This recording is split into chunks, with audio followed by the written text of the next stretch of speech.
अधर्म सर्गोत्खननस्य कर्ता धर्मान वयस्य अधिक पुष्टि करता सप्रेता में खिल पाप हरता हरेश्वर भक्ते सह दुखरता। सर्वावतार इष्टदेव भगवान स्वामिनारायण महाप्रभुની પૂર્ણ કૃપાથી રાજકોટની ધરતી પર દિવસે દિવસે સત્સંગ અભિવૃદ્ધિ પામતો જઈ રહ્યો છે। એમાંય પણ સમર્પિત યુવક મંડળ યુકે ઉપલો કાંઠાની અંદર આપણે ખૂબ સત્સંગ આગળ જ્યારે વધી રહ્યો છે ત્યારે દિવસે દિવસે સત્સંગની અભિવૃદ્ધિ જોઈને હૃદયમાં આનંદ થાય છે। એમાં આજ તો 205મી અભયદાન સત્સંગ સભા અંતર્ગત સ્નેહ મિલન તથા ઠાકર થાળી મહોત્સવ ઉપક્રમે ઉપસ્થિત સર્વે પૂજ્ય સંતો યજમાનશ્રી અને તમામ ભક્તો બધાને ખૂબ હેતથી જાજક જય સ્વામિનારાયણ। વલા ભક્તો કોઈને કોઈ નિમિત્ત લઈને આખીર તો આપણો હેતુ એ છે ને હોવો જોઈએ કે કેમે કરીને પરમાત્માને રાજી કરીએ, કથા વાર્તા લાભ પ્રાપ્ત થાય, આપણા જીવની અંદર બળ આવે, વિષયમાં રહ્યા પછી વિષયથી વિરક્ત રહી શકીએ અને પ્રભુ પદમાં પ્રેમ કરી શકીએ। ભગવાનને જેવા દિવ્ય સમજ એવા ભગવાનના સંતો ભક્તોને પણ આપણે દિવ્ય સમજી શકીએ એટલા માટેની આ બધી મહેનત છે। અને સરદારથી અવારનવાર સંતો ત્યાં ખૂબ મહેનત કરે છે। અમારે સાધુજીવન સ્વામીનો ખૂબ દાખલો છે આખા રાજકોટ ખાતે, ઉપલા કાંઠે પણ ખૂબ જ દાખલો છે। અનિલભાઈ વગેરે હરિભક્તોની પણ ખૂબ મહેનત છે।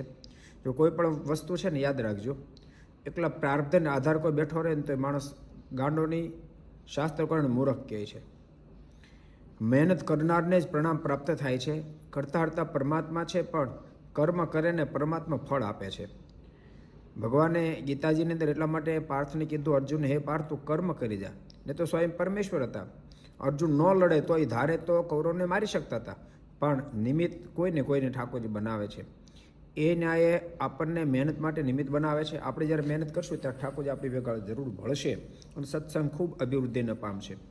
આપણો સંકલ્પ તો રાજકોટમાં ભગવાન સ્વામિનારાયણના સરસ દિવ્ય મંદિર નિર્માણ થાય તો મવડી પ્લોટમાં આપણી જગ્યા લેવાઈ ગઈ, એટલે હવે એમાં આગળ આપણે વધી રહ્યા છીએ। હવે આપણો નંબર યુકેનો જ છે। જોકે તમે યુકે એટલે કાંઈ સવાલ નહીં, તમારે રૂપિયાનો પ્રશ્ન નથી। યુકે તો સદ્ધર બહુ કહેવાય, તમારે તો પાઉન્ડ એટલે ક્યાં રૂપિયાનો પ્રશ્ન જ આવે, એટલે તમારે કોઈ ચિંતાનો વિષય નથી। જોકે ઠાકોર એવું જ કરશે, વિષય ચિંતા રૂપિયાનો નહીં રહેવા દે। ઠાકોર ગમે એને પ્રેરણા કરશે અને વહેલું વહેલું મંદિર પણ થશે। મોટી વાત એ છે કે તમારી અંદર સંપ એકતા સુરતભાવ છે, જોઈને અમે ખૂબ રાજી થાય છીએ। અને તમે જે રીતે સત્સંગ કરી રહ્યા છો, સંતો પર ભરોસો રાખી સાધુજીવન સ્વામી જે પ્રમાણે આદેશ આપે એ પ્રમાણે તમે આગળ વધી રહ્યા છો। આ નિયમ તમે કાયમ માટે રાખજો। આમાં બુદ્ધિનો ઉપયોગ ક્યારેય નહીં કરશો। જેમ અમને સંતો કે એ પ્રમાણે આગળ વધવાનું થાય છે, આ નિયમ તમે રાખશો એટલે કોઈ દી તમારું સત્સંગ અટકશે નહીં। જે દાડે એમાં તમારી બુદ્ધિ ઉપયોગ થવા માંડશે કે સ્વામીનું ખબર પડે, સ્વામી ક્યારે કરતા અમે આમ કરીએ આમ કરીએ આમ કરીએ, તે દાડે યાદ રાખજો ત્યાં સત્સંગ સ્ટોપ થશે। પછી અનેક પ્રકારના વિભાગીકરણ થશે। પણ જ્યારે સાધુજન સ્વામી કહે છે એમ જ આપણે કરવાનું છે તો તમારે કોઈ દી વિભાગ નહીં થાય અને અનેક ગણો સત્સંગ અભિવૃદ્ધિને પામશે। મહારાજ ખૂબ રાજી થશે। તમારા બધાને જીવન ખૂબ દિવ્ય બની રહે, ભગવાન શ્રી હરિમાં સંતો ભક્તો ખૂબ પ્રીતિ બંધાય અને ઠાકોર તમને બધાને સુખિયાઈ ખૂબ કરે, જેથી કરીને તમે કાયમને માટે સત્સંગની મોટી મોટી સેવાઓ પણ કરી શકો એવી ભગવાન શ્રી હરિના ચરણોમાં પ્રાર્થના કરું છું।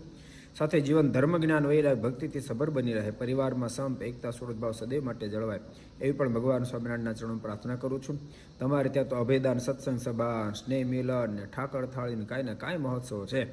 અમને જો ઈર્ષા થાય છે એમ થાય છે હાલો આપણે રાજકોટ પહોંચી જઈએ, અમારી તો લાચારી છે કારણ બધે પહોંચાય નહીં। પણ યાદ રાખજો, દેહ કરીને ન પહોંચાય તો કાંઈ નહીં, પણ મને કંઈ તમારે ભેળા જ છીએ।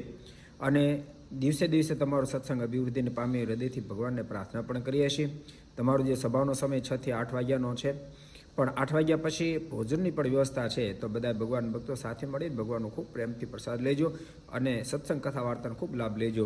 તમારું જીવન બધાના મંગળમય બની રહે અને ભગવાનના ખૂબ રાજીપાના પાત્ર બને ભગવાન શ્રી હરિના ચરણોમાં પ્રાર્થના સાથે બધા ભક્તોને સંતોને જય સ્વામિનારાયણ।